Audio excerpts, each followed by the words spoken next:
Tell me something about yourself is the most common question that a recruiter or an interviewer is going to ask you during an initial or a final interview. Hi everyone, my name is Mia and I am an executive virtual assistant now turned operations manager working in Athena. And one of the tasks that I do as an operations manager is interviewing applicants. This is their actually live interview or the final interview that they will experience or that they have to go through during the application process. And the first question that I usually or always ask to applicants is the question, tell me something about yourself. So recruiters, not just me, but usually ask this question at the onset to break the ice. So consider this like an icebreaker during the first part of your interview. This is also something that will definitely build rapport between you and your interviewer, because your interviewer is trying to get to know something personal about you. So when answering this question, make sure that you talk about something that's not in your resume. Your resume is already there in front of your interviewer or your recruiter, and they already know. They've read it 100 times and they already know almost all of the details in your resume. So when asked about yourself, make sure that you talk about something personal about you, like your personality, characteristics, and things that you like to do. Another reason why recruiters start with this question, especially when you're applying as an executive virtual assistant or virtual assistant, is they look at or they gauge your English communication skills. Take note that when you are applying in this type of industry, the remote work industry, all of the clients that might get matched with you are foreigners and they are all English speaking people. That's why recruiters are taking this chance to see how conversational your English communication skills are. They also gauge how confident you are in terms of speaking in English. So, knowing these things, how are you going to answer this question? When I do my interviews with applicants, I always, like I mentioned, this is the first question that I always ask. And most of the time, the applicants will answer by telling me their work experience or they'll focus about how they found out about the company, how they found out about the role, and all of those things. Don't focus on your work experience when answering this question, because recruiters have a process and they will definitely get to asking about your work experience later on during the interview. During this question, take advantage or opportunity to build rapport with your recruiter. Use this time also to calm your nerves, because you'll be talking about something that you like, something that is truth to you. So, how is the process of answering this question? Tell me something about yourself. Focus on personal things about you. When we say personal things, talk about if you are single, married, with child, living with your parents, living alone, how many siblings in your family. Also talk about your hobbies and interests. Talk about the things that you love to do with your friends. Maybe you love to, just like me, you love to hang out on a Discord channel with your fellow freelancers or remote workers. During weekends when you're not working, you like going to the mall or just watching TV or watching Netflix. You might also love traveling. You might also love traveling when you are on a long weekend. You might also love reading books or hanging out at cafes, collecting stickers for your Starbucks planner. Everything that's personal about you that will get your recruiter to know more about you aside from your work experience is very important for you to already get out there. Now that you were able to already talk about yourself, something personal about yourself, you can dive into your work experience. But there is a big but out here. Don't dive into your work experience in detail. Just talk about it in general in a few sentences. You can say that outside of my hobbies, as you can see on my resume, bulk of my work experience revolves around the call center industry, the medical industry, the service industry, the hotel industry. And that's it. You don't have to dig deep or dive into the details of your work experience because you'll definitely get into that later on during the interview. And that's actually how easy it is to answer that question. Don't overthink about this first part or this question that is usually asked at the beginning of an interview, because it's just really about breaking the ice and really getting to know you on a personal level. The information that you will be sharing with your interviewer during this part will actually be used later on during some sample scenarios. So you have to make sure that while preparing for the interview and thinking about the list of personal things that you would like to share, anticipate already that at the end of the interview or somewhere in the middle, they might connect some questions about the information that you provided on this first question. Take note that you don't have to share anything that you are not comfortable in sharing. Just share the general facts about the personal things about you. You can focus more on your interests and your hobbies so that you don't have to talk about some things that are you not comfortable saying. I am going to share to you how I personally would answer this question. Let's set the scene. Here's the question. For example, the interviewer asks, "Tell me something about yourself."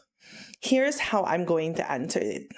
Hi, interviewer. First off, I'd like to thank you for this opportunity. I'm really excited to be part of your company, and I hope I really do great in this interview. So, my name is Maria Fatima Juan. My friends call me Mia. That's my nickname. You can definitely call me Mia as well.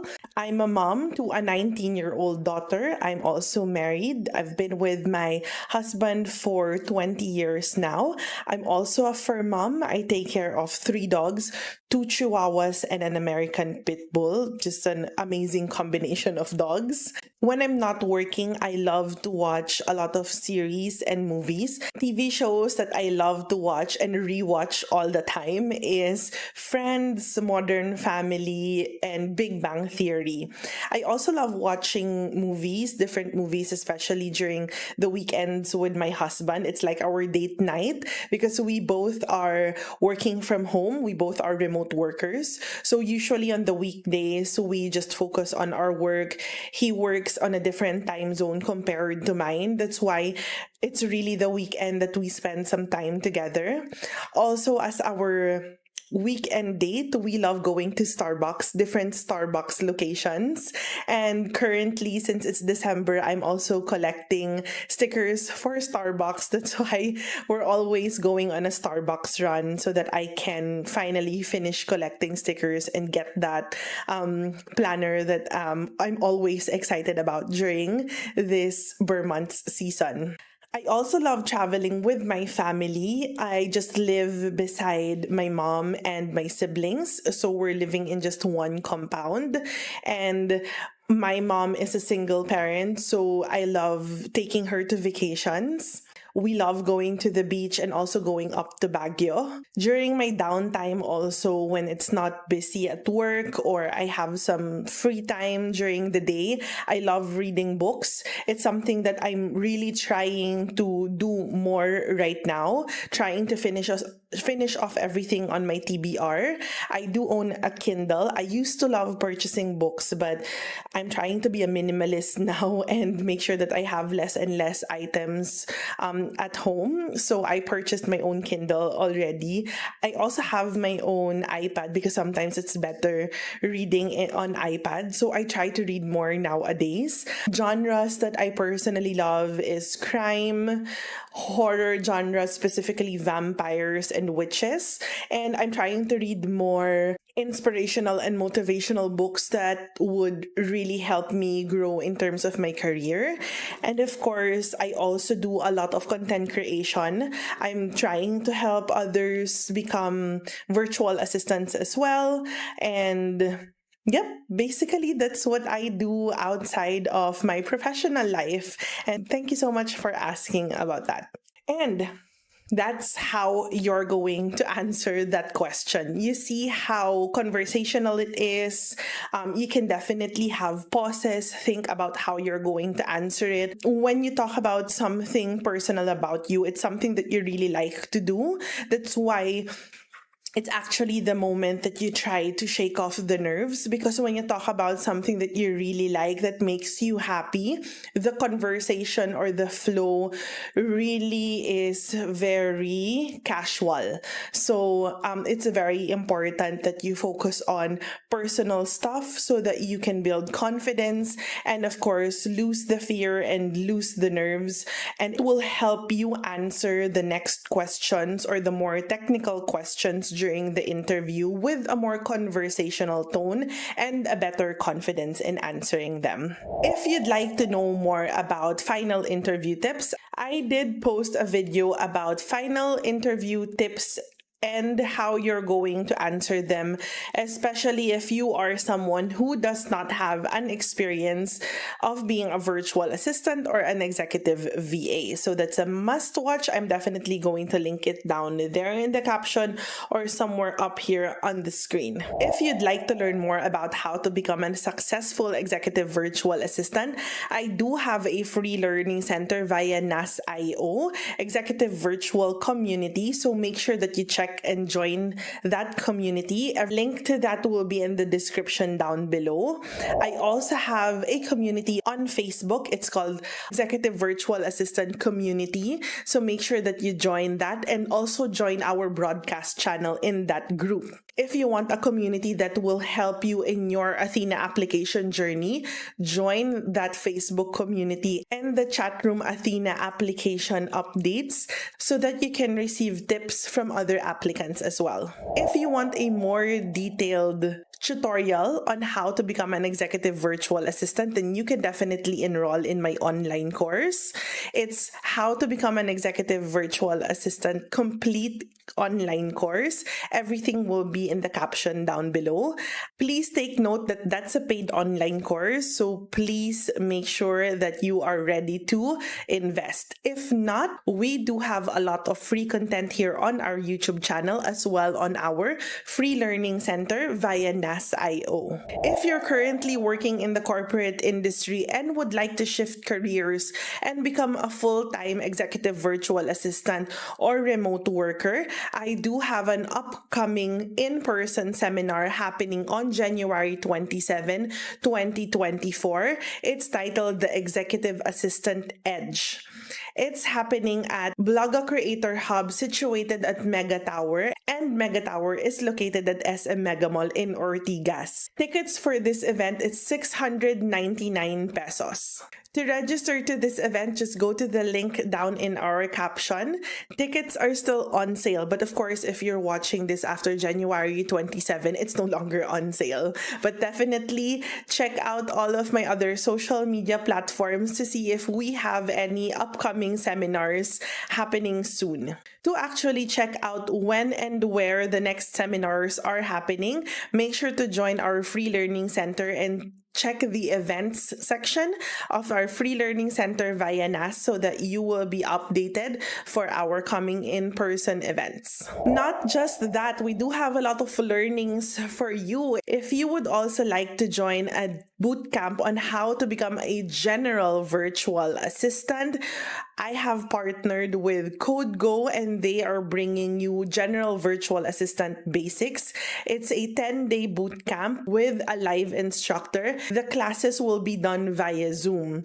The great thing about this bootcamp is it's not only going to teach you how to become a general virtual assistant, but they also provide career services. They have partnered with different companies that are looking for remote workers. Just please take note that this is not 100% guaranteed employment after the bootcamp, but It still depends on your capabilities as well as your qualifications. But the great thing about it is they're going to teach you how to have a good portfolio, help you improve your resume, and also help you apply with the different partner companies that they work with. So check out the link to enroll with code GO for their general virtual assistant basics. If you want to continue learning for free, then of course subscribe to my YouTube channel so that you will be alerted whenever a new video comes out every week. I hope you learned a lot from our video today, and I also hope that you grab that job that you've been aiming for. If you're applying in Athena, I hope to work with you soon. Again, this is Mia, and I'll see you on our next video. Have a great day, guys. Bye!